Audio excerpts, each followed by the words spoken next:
Sa araw na makatagpo ka ng taong handa kang samahan mula sa pinakamagulo hanggang sa pinakamasayang sandali ng buhay mo.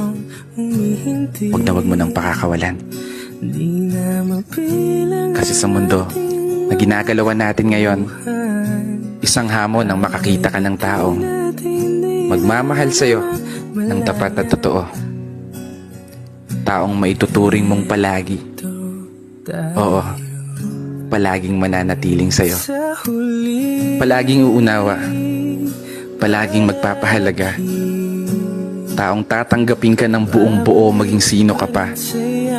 Ano man ang estado mo sa buhay o kulay ng paa. Taong hindi lang nakabase sa kung anong nakikita ng mga mata. Taong bigla na lang magliligalig nang hindi mo alam ang dahilan. Ay, mali pala.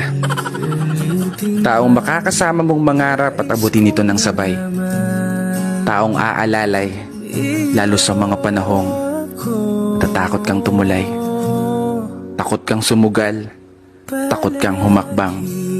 Pinanghihinaan ng loob sa pagkakataong hindi umuugnay ang mga plano at gusto sa pag-ikot ng mundo. Isang palaging napupuno